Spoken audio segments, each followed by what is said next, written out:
Welcome to Get More Happy. We invite you to journey with us as we find ways, big and small, to get more happy in your life. I'm Elena. I'm Jessie. This is my daughter. If you are watching this in later years, we are currently in the midst of a virus quarantine. Pandemic. So Lisa is not with me today, but Jessie is. Because she lives with me. I have to be here. But I get to be here. She's stuck here anyway. So today, Jessie and I are going to talk to you about developing a quarantine routine. Creating a quarantine routine. So all of our lives have gone a little... haywire. Exactly. I liked that. And this is actually kind of cool because Jessie and I can give you different perspectives. First of all, we're of different generations.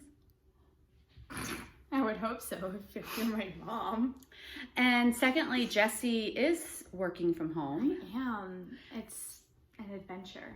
Let me turn the sound off of this so that nobody tries to blame me. There we go. So I've been finding this has been my first week being home. I work part-time at the Y, and the Y closed down. So I've been home all week. And Jessie started working from home Wednesday, Thursday, something like that. And my husband's been working from home. And so we tend to be extreme extroverts. Oh, yeah. So we have been finding ways of keeping our sanity and keeping connection with other people. Yeah. Lisa and I the other day had talked about reaching out to people, and that's extremely important in this time. And gratefully we have a lot of internet connections. Yeah, exactly, and FaceTime and Skype and Zoom and all of those things. A lot of different ways to connect when you're not physically with each other. Exactly. I personally find it important for me to have some kind of structure. It doesn't necessarily it doesn't have to be structured like at this time of the day I am doing this, but more of like a guide through your day. Yeah, well, I think more of, so me personally, I think it's important for me to do one thing that's creative. Yeah.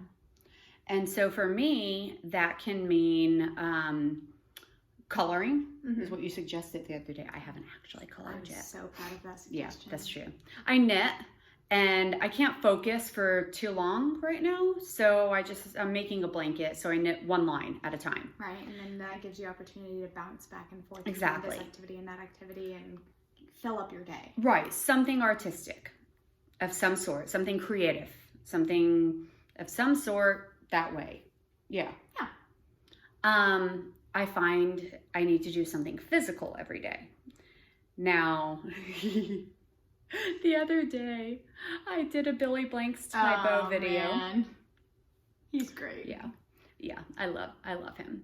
But I did an easy one too. It was like, I was doing it. No Billy Blanks tape is easy. As I was doing it, I was like, I'm moving, but I'm not even sweating. And that was Wednesday, and I'm still sore. No, I think it's Thursday. Still feeling it? I'm still sore, and today's Saturday. Yeah. So the other mistake I made that wasn't a mistake, but I did a yoga tape. Yeah. And the whole thing was like sitting, cross-legged, but, in vinyasa, if you don't know what vinyasa is, it's kind of cross-legged with your legs like that. Anyway, I did that, and on my foot that I had surgery on. And so I think that's another reason why I've hurt for several days. So here's my suggestion to you. Something physical. Make sure you don't overdo it. But then also try things. So I tried the yoga, didn't like it. Okay, so I'm not going to do yoga. Move to the next one. I love, as I've talked a million times, about my water Tai Chi class.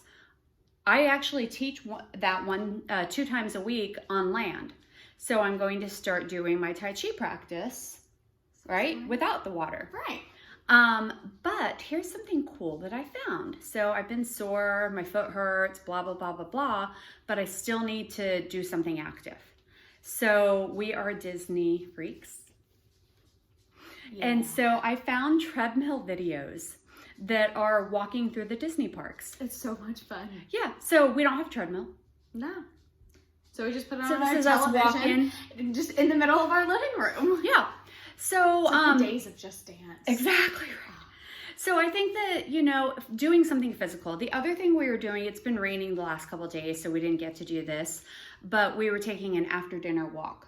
It's been so nice. And to be able to go outside and what's- like be in the world, but not be in the world. But what's really cool about that too is because, I mean, all day we're sequestered in the house, not seeing people, not interacting, and it feels just like time lasts forever and ever. And those walks in the evenings have been really special because not only is that us getting out of the house, but additionally that there's other people out there, and so that we stay 6 feet away from. we stay far away from. Yeah. But it's nice to see that the world is still going on. Yeah, that there's still other people, that our house isn't alone. So something creative of some sort, which drawing, coloring, you know, creating of something, you know, get the Legos out. I don't know. Ooh, I don't think we have don't Legos. have Legos. Yeah. But we might have that'd be fun. Play-Doh. Maybe. Something physical, something social. And again, you know, I mean, I am an extrovert. You are an extrovert. Oh, yeah. So we do talk to people several times a day. Just reach out and talk to somebody, you know, especially if you, well, even if you have a house full of family in your house, talk to somebody else. Yeah. Anybody out there in the world. Exactly. And this also can be a way for you to check in on people that you know are feeling lonely. Something with your mind. So that can be reading, it can be puzzles, physical jigsaw puzzles, Games. it can be games. Yeah, Board games are games. great. Yeah, board games would We be love great. board games. Sudokus, reading the newspaper, reading magazines. Not necessarily obsessing reading the news, but, you know, like something where you are using your brain a little bit so it doesn't atrophy. Yeah. So then those are things to add, to do, to make sure that you have something going on. Same. And what I tend to do is it's not like from this time to this time is reading time and this time is exercise time.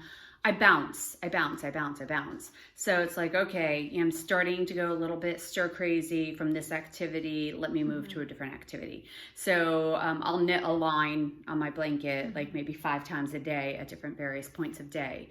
You know, I'll do something physical. I'll, you know, like bounce around.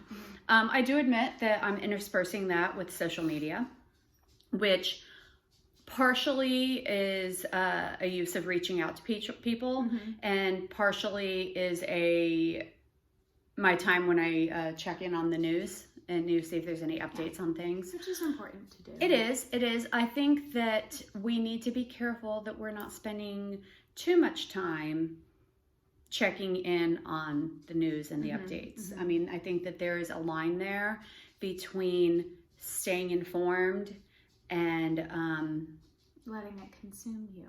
Exactly. Yeah. Now there's things that we actually have been very fortunate putting into place because she's an adult living with us now, that we had some practice doing before we all started being sequestered together. And as an adult, That's me. we have been trying to be very respectful of each other's space. Also being people that really, really like to be together. So we have been, you know, when she started working from home, we sat down, we had a conversation. What you need to tell me when I can talk to you. Yeah. You know, you need to tell me when you need to focus on what you're doing. You need to tell me when you need me to move out of the room. And on her end, she's used to muttering while she works. Oh, yeah. You do, you mutter.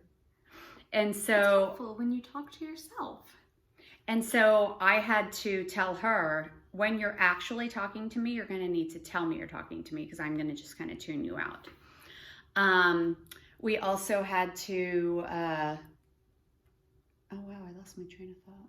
That went crazy. I can't help you. Oh, she likes to listen to music when she works, which is fine when it's just her, but when it starts affecting my husband or if I'm trying to read or whatever. So she has had to learn to say, hey, can I put this on? Will this bother you? And so a lot of being kind to one another, being courteous. I think a lot of too, with this whole quarantine, we're all used to operating on our daily schedule, and that looks a certain way for each one of us. But I mean, I'm sure a lot of people in the world right now are realizing that when you put everybody's daily schedule on top of each other, there's a lot of things that kind of clash. And so I think something big about what you were saying is just having that open communication. Hey, this is how I usually do it. I recognize we're sharing this space right now. How can we alter our days to work together? Exactly. So then in my situation, I also am laid off right now. Again, I'm extremely grateful because I know that my job's probably waiting for me, but I also feel the need to have some kind of income. I personally, I am, I don't know, I'm diabetic, I've had asthma, whatever. So I don't necessarily feel like I should be working at the grocery store. But that's where everyone is. But so I am dedicating part of each day to some kind of money making endeavor of some sort, which, at first it was doing my application for unemployment. Then it was, finding things that I could apply for, short-term, temporary things from home. And, even if it's just spending a little bit of time on Indeed or, whatever site, Google, whatever, looking for something. So that's another thing that I've added. What else do we have for them? And creating a routine. Oh. Good. No, as far as, okay, so you can use this time to try to be your healthiest self. That is an approach that people can make. That does not seem to be the approach that we are using. I don't know what you're talking about. We did not have like cupcakes and donuts for lunch. And also, like I said, I hadn't been eating any of those things for months and months and months. And now last night we had pasta. And it was actually kind of funny because I ate a few bites of the pasta, like real pasta that I haven't had in God knows how long. And was like, eh. Oh, I thought it was delicious. But give yourself a pass. Give yourself a pass. Not like physically doing what you need to do. And I haven't gone crazy. I haven't been like, everything in sight. But I have a little bit. But maybe don't be so hard on yourself right now. I think everybody's mental health is a little. It kind of feels like New Year's. And New Year's everyone says now is the time to get fit and to eat healthy and to do all those chores that you've been meaning to do. And it feels like so much pressure to get all of those things done. When everything is crazy and changing. Right? Yeah. So in the midst of this worldwide pandemic that, nobody alive has ever faced anything like this. So there's so many things that are new and different and weird, and a lot of, I know us two specifically have felt really fragile from that with our heart and our souls, because there's a lot of change happening. And so if you want to make the effort in creating that New Year's resolution, then good for you. That's awesome. But I don't feel like you have to do it. Right. Yeah. So I think that what I'm trying to say is be kind to yourself as well. Right now, everything is in flux. Everything is weird for everyone. It's scary. If you have the fortitude and now as you're like, hey, I have my time, I'm doing this, I'm, great. That's great. No, that's fabulous. What I'm trying to say is just don't beat yourself up over the things that don't happen. Really and truly, just be gentle with yourself. That's another thing that we learned is, it's okay to be sad. It's okay to be scared. It's okay, again, as long as you don't allow it to consume you. But you can't just bounce straight from, that's the thing that we've had to be respectful of each other too, is whenever we've all come to it at different terms, you know, our breakdown moment. And so I think that not trying to push somebody else to get through it, but being a witness to them and understanding and just being kind. I mean, it's hard on everybody right now. We all kind of have to be kind to each other. Do you have anything else about routines? I feel like you summed it up very well. Yeah. So there you go. Feel free to comment, post what you think some of the routines that we should add are. Maybe something that you're doing that is adding to your day. I know that our puppies are pretty happy to have cuddle times. Oh yeah. But you know, try not to just 100% go straight into a TV binge and social media frenzy. Yeah. And try to just equalize. Because we must not stop living. I saw that on social media. Oh, okay. I was gonna say, you expected me to know the reference. I really did. I did not know the reference. Sorry. It was about the Smurf rally. Oh, that's right. Because we must not stop. There you go. There you go. All right. Well, we will see you guys next time. Bye. Bye.